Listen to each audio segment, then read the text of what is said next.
เด็กกินข้าวหรือยัง อันนี้ใครไอ้อิงบ่คนสวยไอ้อิงหน้าตาสวยวะจมูกหน้าทางดังคุมเนาะงามงามงามเฮ้ยลูกเจ้าเฮ้ยนี่เด็กน้อยยังผมก็เอาไปแพ็คคือถุงถ่ายคลิปเลยได้บาทหนึ่งเมื่อยไปแล้วขอหยุดก่อนเด้อขอหยุดพักถ่ายคลิปฮะ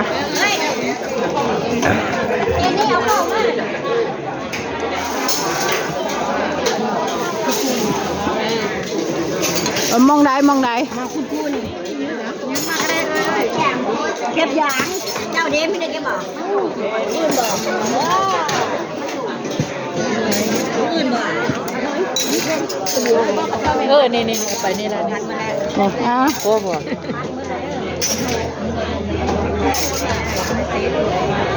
น้อยโพดมองบ่เห็นไหมน้อยโพดมันมองบ่เห็นใหญ่ๆเนี่ยยื้อสนคือหนาวแท้อีนายอะนะเราได้แล้วเอาได้รุ่นอยู่ได้นี่นะคราวนี้ข้าเจ้าอายุอะ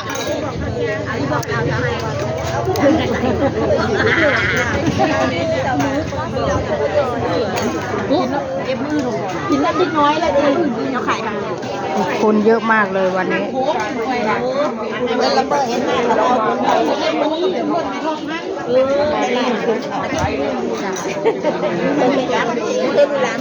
นี่แม่แหลมกับน้องแจ๊ดครูลุง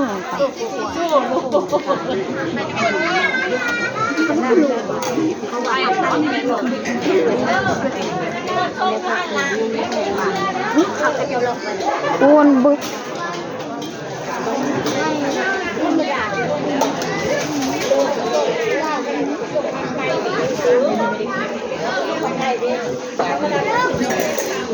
นั่งกันบ่ได้นั่งปวดขาเลยเฮ้ยอย่านั่งเอานั่งนี่นั่งใหญ่ไหมนั่นละอันนี้คือใครใช่ลุงครูลุงสอนใครสอนใครคะสอนดุกดิกบ่สอนอยู่บ่ครับดื้อไหมเนี่ยไม่ดื้อแน่ใจนะว่าไม่ดื้อนั่นแม่ครัวค่ะอยู่บ้านดื้อจังเลยอ้วนมันกินหลายแน่กินข้าวหลายในบักดุกดิกนี่นะไม่ได้กินข้าวหลามว้าอยู่เรือนมันกินหลายไปนะโอ้ไปลองไปเอามาไม่ใกล้นะไปเอามาเลยทานใกล้นี่นะไม่เห็นอยู่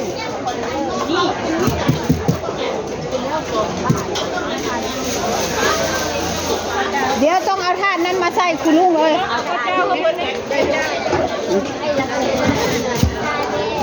เอามาใช่มาคนเราไปใช่ไหมตรงนั้นบอกจักเขาเจ้าทำเอาไปเอาถาดไก่ไปปุ้ยเอาถาดตัวนี้ไปใส่เอามาซะเอามาจานนะคนเดียวนึงหรือว่า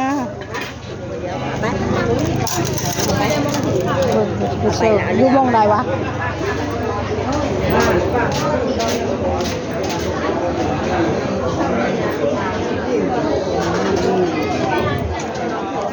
เบิ้งค่ะ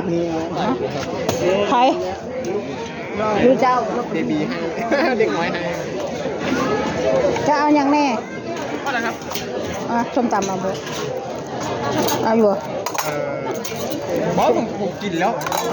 เอาท่าเพื่อใช่ของลูกมันหิวนะเอาช้อนนะ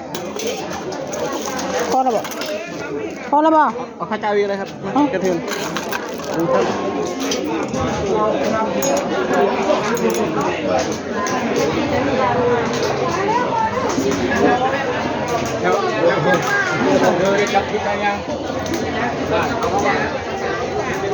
คู่เดียวเนาะ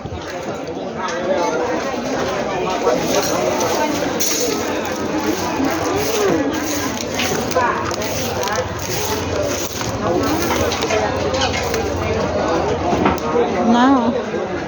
ผู้บ้านคนบุ บุญมาแล้วนะพี่น้องบ้านกุนบุญมาแล้วโอ้หาข้าวให้พี่น้องบ้านกุนบุญแล้วนี่เอามาให้ยายนั่งนะมาเก้าอี้นะ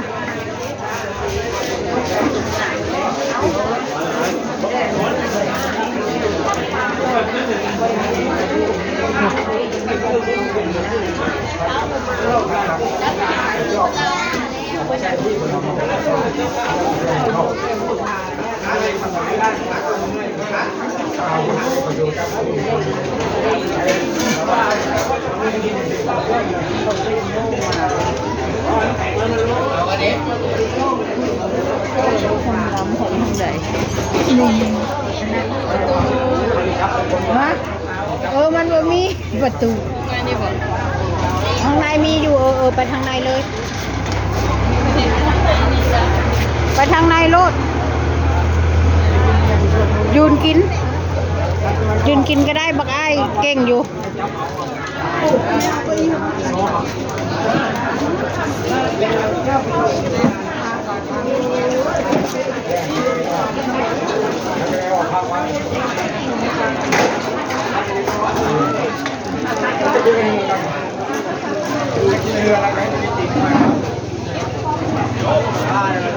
โอเคเสิร์ฟอาหาร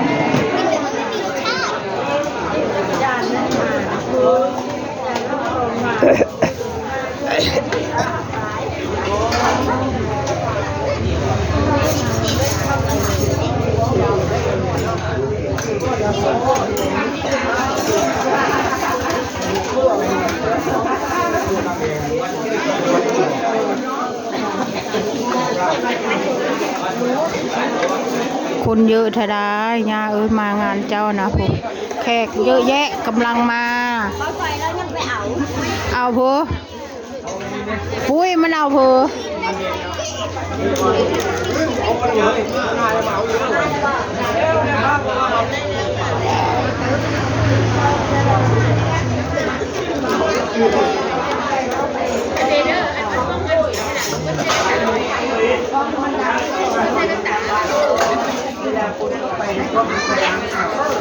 ให้ปุ้ยไป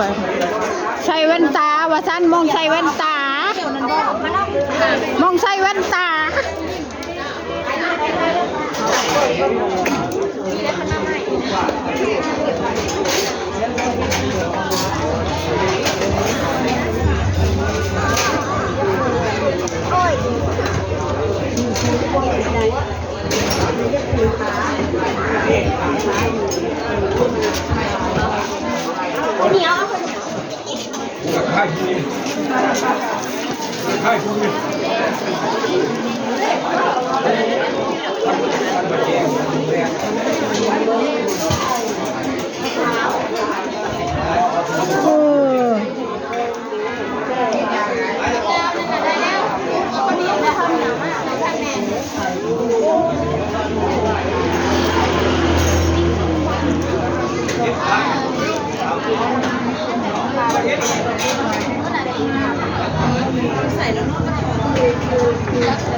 โอเคค่ะขอจบคลิปแค่นี้ค่ะอย่าลืมกดไลค์กดแชร์กดซับสไครต์กดกระดิ่งให้คุณยายด้